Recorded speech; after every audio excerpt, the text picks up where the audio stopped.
Thank you. Hi you guys.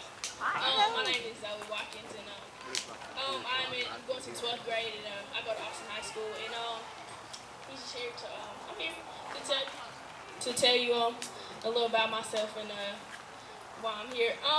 First of all, I want to start off by saying I met Mr. Tab through a Rotary event that I was talking at, and he just like came up to me. He was like really excited.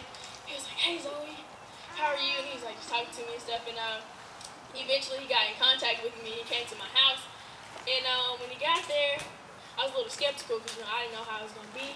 And he just came out with like the most greatest personality. I don't know if that's a word, but he had like the greatest personality ever. And I just enjoyed talking to him and his wife. And we just had like general conversation. And I just found out that he's like just a great guy.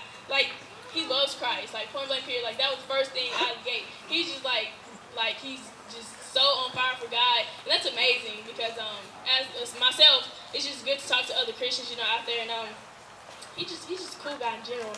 Like he's just a cool man. But I did get a chance to tell him my story. And my story started off when I was in 5th grade. Sadly, I was diagnosed. I shouldn't say sadly because it is a testimony that I do tell. But I was diagnosed with cancer, and it was hard to go through. But I went through it for a reason. And I was talking to him about it, and he was just like asking me, just different things. And we finally got to the realization that the school system was the main support for me being able to do what God wanted me to do. And I say that because it just like having cancer and going to school, it's really hard. Like it's a really hard thing to do because you're sick all the time, and you're not able to get work, and you're not able to study as much as you want to because you're sleeping and stuff. And the school system here, because I went to Land Sheffield, that just became like my family. Like literally became my family because they were like, we're gonna do anything that we need to do to get you to where we need to get you. And that's like a blessing to do because it's not always that the school system will get under you like that. And I was just telling him how like my teachers became like a second mom. Sorry, mom, but my teachers became a second mom because without the teacher, like basically my story, I was at school and I started hurting, and my teacher noticed it. And she called my mom. She was like, something about Zoe's not right. And if it wasn't for my teacher reaching out to my mom and telling her, hey, there's something not right, I wouldn't be standing here today. Like, it's a reason why I had that teacher and why she called my mom. She was like, we need to figure out something. And after that, they just became like a clutch. Like, they was just there for me. And he's all for that because that's what he wants to see. He wants to see the school system just become great. And as well as the community, like, I had people coming up to me that I didn't know at first, and then I got to know them. They're like, well, I work here, this is that. If you need anything, please call me.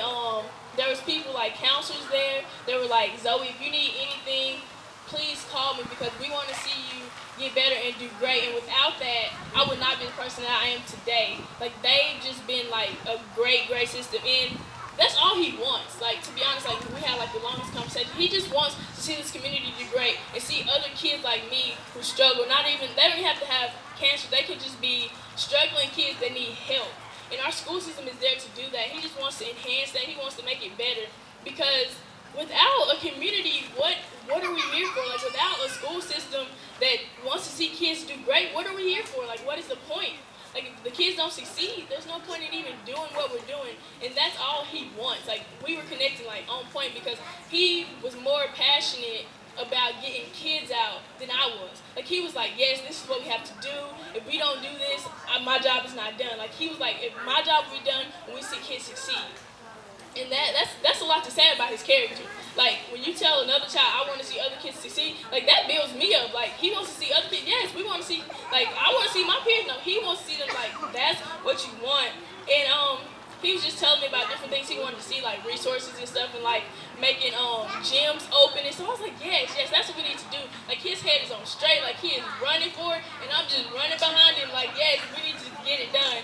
And I said all that just to say, he just, like, I can't express to you how much he cares. Like, that's what got me. Like, when you find somebody that actually cares and wants to make Decatur great, like, I'm leaving, but I might come back, and he come back, he wants us to just be broad. He wants us to see us do great, and just to have somebody there who wants to be on the forefront, and we're just gonna be running behind him. Like that's what he wants to see.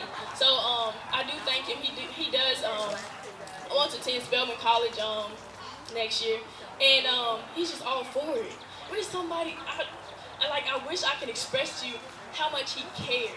Like he's just, his heart is out there for him, and I thank him for that, because there's not a lot of people in this world that's like that. And for him to put himself out there like that, and to be like, hey, I do care and I want to see y'all succeed, there's nothing else you can ask for.